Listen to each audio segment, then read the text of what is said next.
Last night, in my comfortable bed with its soft pillows and warm quilt, sleep still managed to escape me. You know that feeling, tossing and turning, watching the clock, dreading how exhausted you're going to be the next day. And sure enough, one sleepless night leaves me struggling to focus, irritable, and counting the hours until I can crawl back into bed. Now imagine being 10 years old. Instead of a bed, you're sleeping on the floor every night.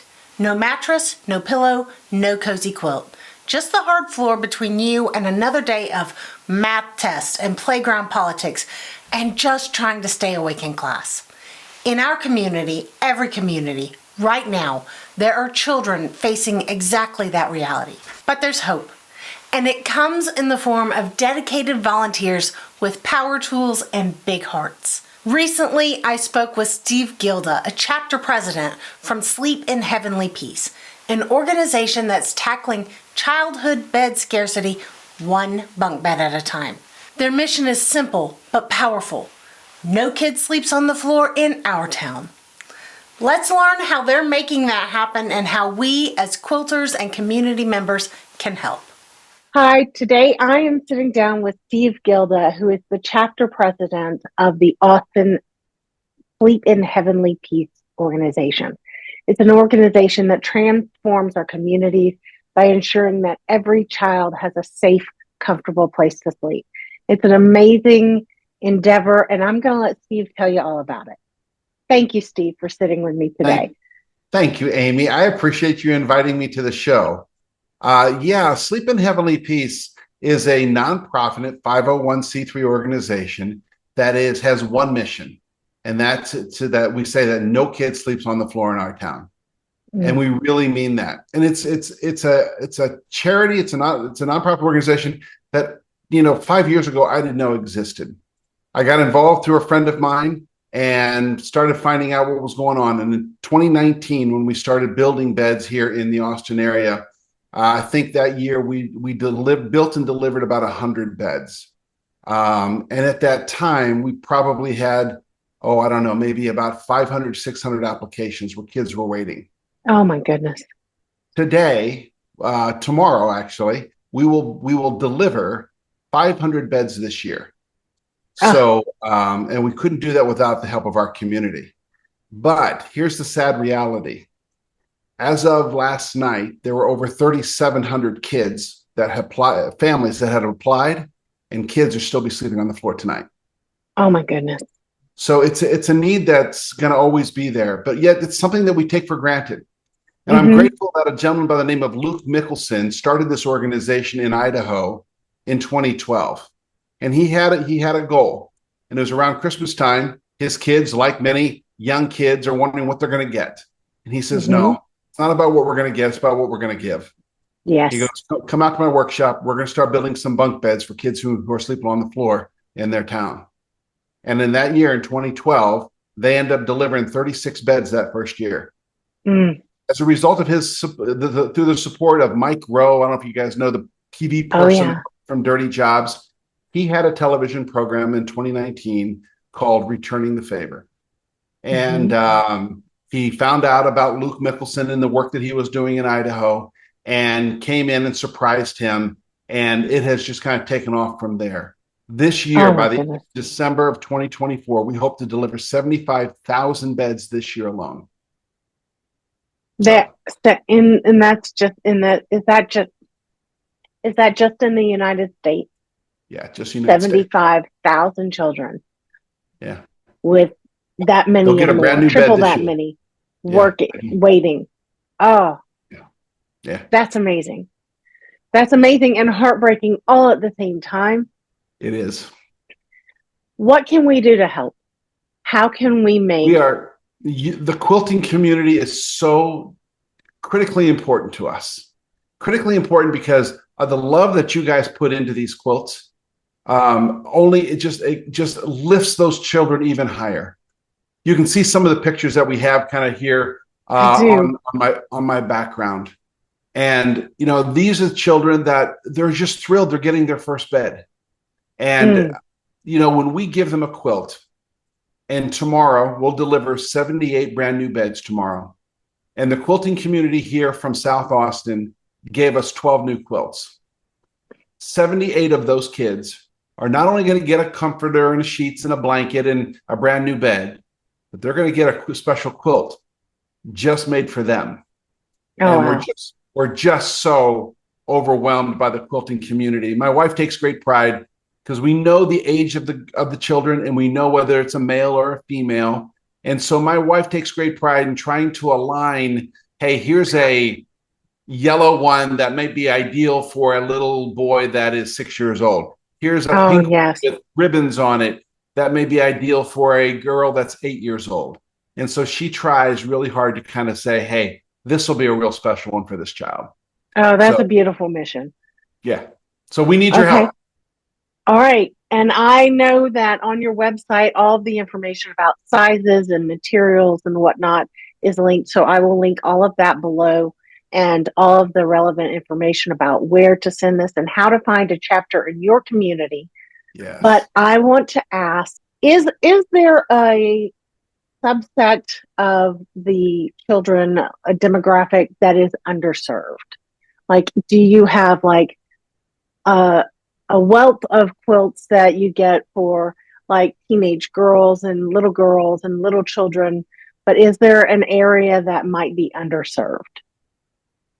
If you ask my wife, I think what she would tell you is that we don't have special things that get them excited for teenage boys and girls. Teenage boys and teenage girls. Yeah. The So teenagers get left out a lot. they do. That's And the kids, the little kids under the age of 10 get excited to see dinosaurs and race cars and fairies and castles mhm. on their bedding. The older kids, there's not much there. Great, it's blue, Yeah. or it's green. And the bedding that we buy is just so, boring for those kids. Mhm. So Sherry tries to go ahead and give those older kids, because they're probably going to appreciate it a little bit more anyway, how special Mhm. it is. A little kid might end up grabbing that quilt and dragging it all over the house, which is not a bad thing. Which is wonderful as well, right? Which is correct. But to answer your question, I would probably say those teenage kids between the ages of 13 and 17. Do you only accept finished quilt, or is there an outlet for finishing quilt? Do you have people who will finish quilt for you? Yeah. Or I don't have anybody that would finish quilts. Okay. okay, But it's not that we can't find them. right? But we have only been receiving finished quilts. Okay, Uh, perfect. and so, but if you have a community that'd be willing to finish them, and we can start collecting ones that are unfinished, and we can create a community here in Austin that says, hey, listen, I'm happy to do the finishing. I can't do all the other work. Then let's talk about that. Well, I'll be in touch about that and trying to figure out how to grow that effort. Are there chapters in other areas? I know you said it started in. I'm sorry, In Idaho. in Mhm. Idaho. It's like one Mhm. of the I states. Um, are there chapters all over the state? Yeah. So if your listeners and your viewers are Mhm. primarily in Texas, I mean, just here around the Austin area, we have a brand new chapter just opened up in Round Rock. We have another one in Okay. Georgetown, another one in Mhm. Waco, and we can continue going north. I want to say there are probably 16 chapters in the state. Oh, wow. San Wow, that's Antonio is exciting. huge.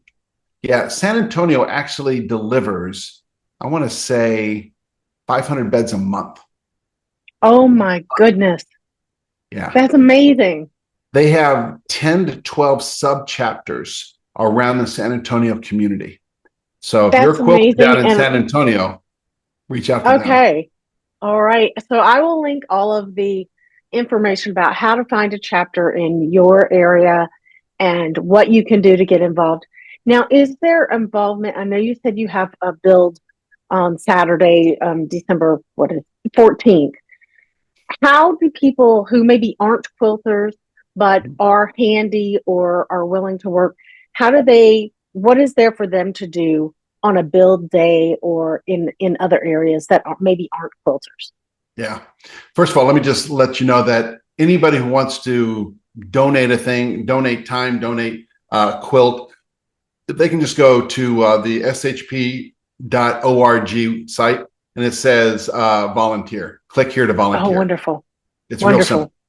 But when they come to help us, and we always say from age 5 to 105. All right, there's a job for them to do on the days we do the build. You can see over here in this picture over here, this is our build site. And so the Rosenden Foundation, based in South Austin, is donating to us right now 3,000 square feet. So Oh, we my do gracious. it's just an amazing gift. That is. So we all meet down there at that office, which is office 7100 down in South Austin. And I'm sorry, Route 71. And there we have all the tools. We have everything that you need. All we need is bodies. And you show up. If you've never managed a sander before, we'll show you how to do it. You've never done a drill before, we'll show you how to use it. Never used a chop saw before, we'll show you how to use it. But So you need hands and a willing spirit. That's it. Oh, That's it. wonderful. Wonderful. And I'm sure all of the communities, all of the organizations and chapters have a way to be involved in that way as well.